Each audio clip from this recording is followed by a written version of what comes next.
Hello guys, welcome to my channel. मैं प्रयाग कुमार आप सभी का स्वागत करता हूं प्रयाग ऑनलाइन एकेडमी पर। तो मैं प्रयाग कुमार, जैसे कि आप सभी को मैथ पढ़ाता हूं, तो आज मैं कुछ अलग टॉपिक लेकर आया हूं। आज का टॉपिक है कि वास्तविक संख्या का परिचय, जो कि मैथ का है क्लास 10th। तो हम इसमें से पढ़ेंगे कि वास्तविक संख्याओं के बारे में। इसका कुछ पॉइंट लिए हैं और कुछ एग्जाम्पल के साथ समझाएंगे। तो इसमें सबसे पहले जानेंगे कि वास्तविक संख्या क्या होता है। तो वास्तविक संख्या में परिमेय और अपरिमेय संख्या शामिल होते हैं। आप लोग परिमेय और अपरिमेय क्लास 9th में पढ़े होंगे कि 9th में एकदम विस्तार से दिया हुआ है कि क्लास परिमेय क्या होता है, अपरिमेय क्या होता है। तो इसमें पढ़े पढ़े ही होंगे, फिर भी मैं समझा देता हूँ शॉर्ट में। परिमेय संख्या क्या होता है? जो पी वाई क्यू के रूप में हो, पी और क्यू पूर्णांक हो और क्यू नॉट इक्वल टू 0।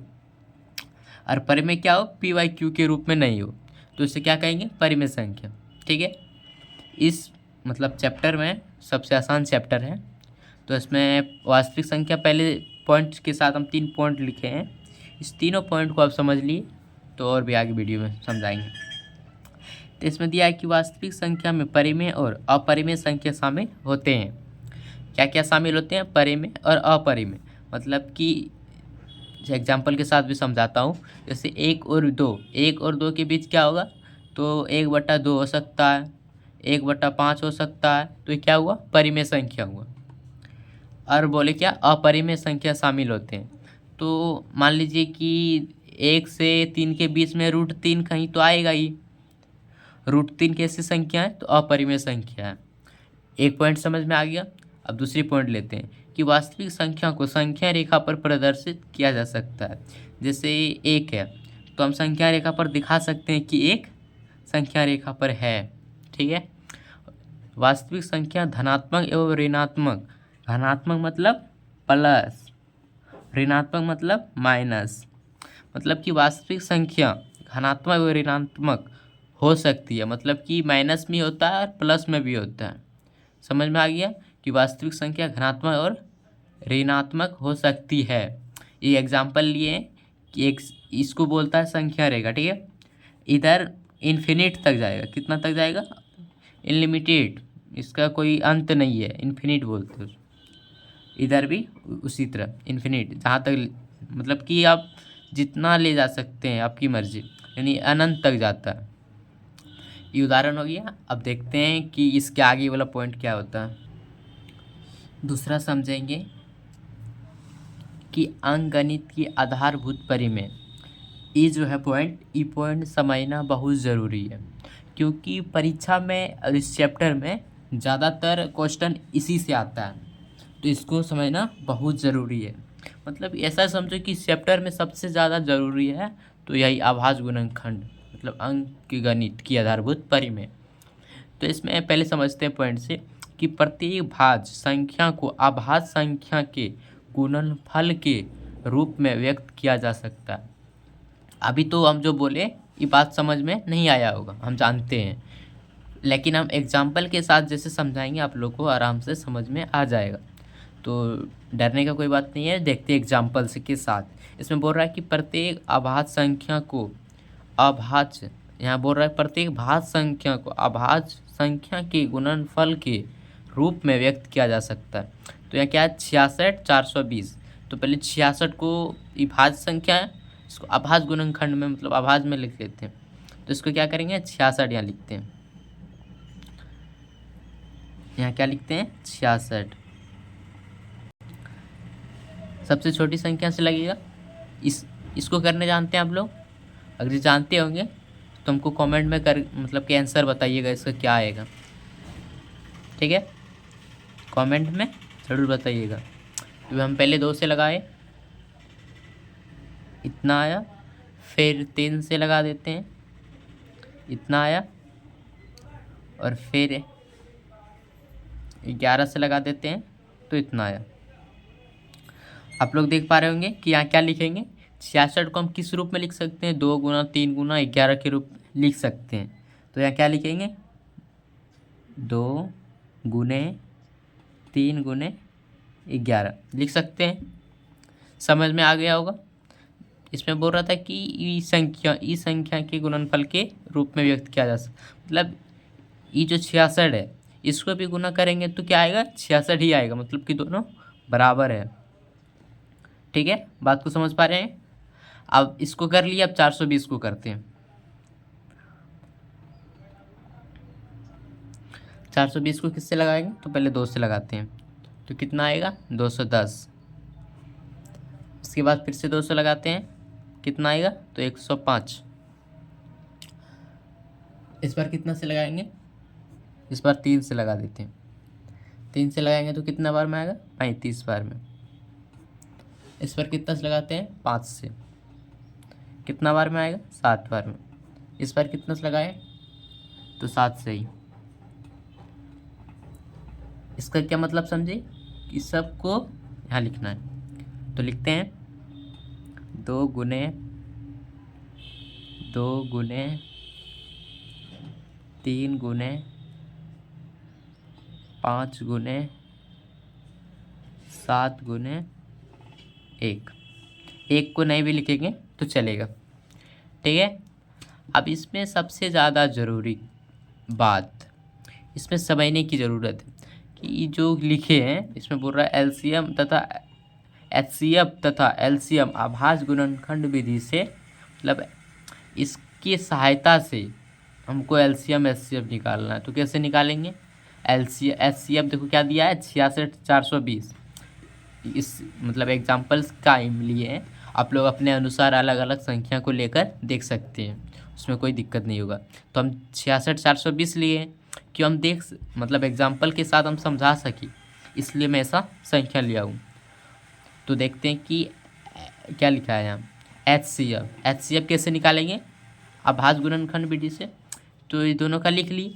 अब देख सकते हैं कि दोनों में उभयनिष्ठ मतलब कि कॉमन क्या है, दोनों में एक कॉमन है, एक यहाँ भी है, लेकिन एक को कोई मतलब कि वैल्यू नहीं होता इसमें अभी, इसलिए छोड़ देते हैं।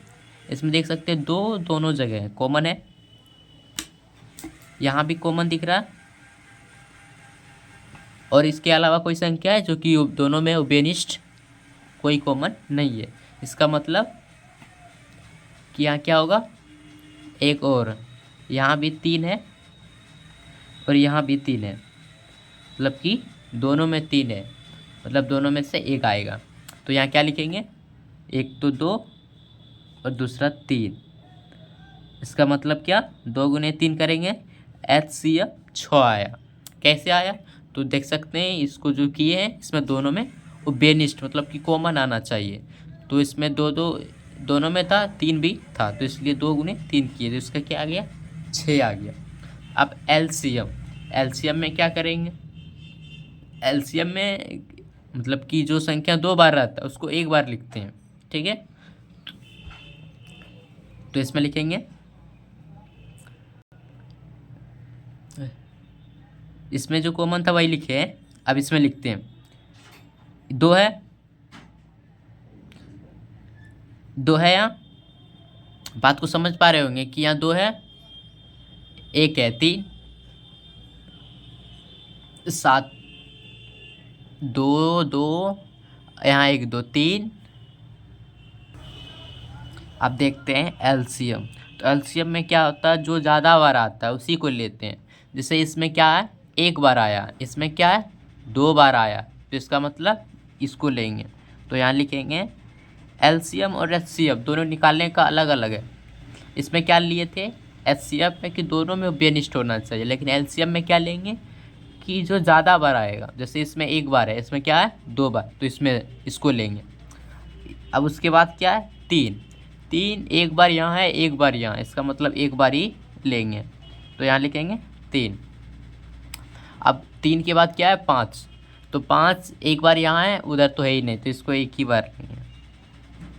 उसके बाद 7 तो इसी में है सिर्फ। 11 तो 11 तो सिर्फ इसमें, तो 11 ही लेंगे। ठीक है, बात को समझ पा रहे होंगे। इसको कैसे लिए, जो ज़्यादा आया था उसको ले लिए, दोनों में 3 था तो 1 को लिए, फिर 5 एक ही में था इसमें, अब फिर 7 एक था तो 7 लिए, 11 था तो 11 लिए। अब इसको गुना कर लेते हैं। 4, इसको गुना करने पर कितना आएगा आप लोग कमेंट में बताइएगा। इसका आएगा 4620। कैसे आया? तो इस सबको गुना करने पर, इसका गुणनखंड कर लिए, मतलब इसी के विधि से एलसीएम और एचसीएफ निकलता है। बात को समझ पा रहे होंगे? अब देखते हैं आगे समझेंगे कि एलसीएम तथा एचसीएफ में संबंध। एलसीएम तथा एचसीएफ में संबंध, तो इसको एलसीएम गुना एचसीएफ बराबर पहली संख्या गुना दूसरी संख्या। अब समझ पा रहे हैं कि एलसीएम गुना एचसीएफ बराबर पहली संख्या गुना दूसरी संख्या। इसको आप सूत्र मान लीजिए कि कोई सूत्र है। इस सूत्र से अगर एलसीएम नहीं दिया हुआ और ये सब तीनों दिया हुआ है तो एलसीएम निकल सकता है। अगर जो पहली संख्या नहीं दिया हुआ और इधर सब दिया हुआ तो पहली संख्या निकल सकता है। ये मतलब आप समझ लीजिए कि कोई सूत्र जैसा है। तो इसको हम एग्जाम्पल दे के आपको समझाएंगे कि कैसे। एग्जाम्पल मान लीजिए कि पहली संख्या दिया हुआ है 66, पहली संख्या 66, दूसरी संख्या 420 और एचसीएफ दिया हुआ है 6। ऐसा हम क्यों लिए यहाँ? क्योंकि हम पहले भी बता लिए कि एचसीएफ 6 निकाले थे, पहली संख्या दूसरी संख्या, इस तरह हम पहले जो एग्जाम्पल दिए थे उसी से रिलेटेड इसमें हम एग्जाम्पल लिए। हम इसलिए लिए कि आप लोग को समझने में कोई दिक्कत ना हो। तो इसमें पहली संख्या दिया हुआ है, दूसरी संख्या और एचसीएफ इसमें बोल रहा है कि एलसीएम ज्ञात करो। तो इसके लिए करेंगे क्या, सबसे पहले एक साइड में सॉल्व इसको करेंगे। कैसे? यहाँ क्या है, एलसीएम गुना एचसीएफ। एलसीएम नहीं दिया हुआ तो यहाँ लिखेंगे एलसीएम गुने एचसीएफ। एचसीएफ कितना दिया हुआ है? 6, यहाँ लिखेंगे 6 बराबर पहली संख्या कितना है? 66, यहाँ लिखेंगे 66। दूसरी संख्या क्या है? 422, 20 है 420, यहाँ गुना में लिखेंगे 420। ठीक है। अब इसमें करेंगे क्या, एलसीएम को इधर रख लेते हैं। एलसीएम बराबर 66 गुना 420। इधर क्या है? गुना में, उधर जाएगा तो क्या होगा? भागा में। आप लोग पढ़े होंगे इधर भागा में रहता तो उधर जाके क्या होता है? गुना में। इधर गुना में, उधर जाके भागा में, तो यहाँ क्या हो जाएगा? भागा 6।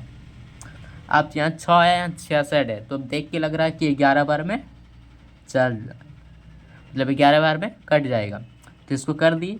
अब एलसीएम 11 गुना 420 करेंगे तो कितना आएगा?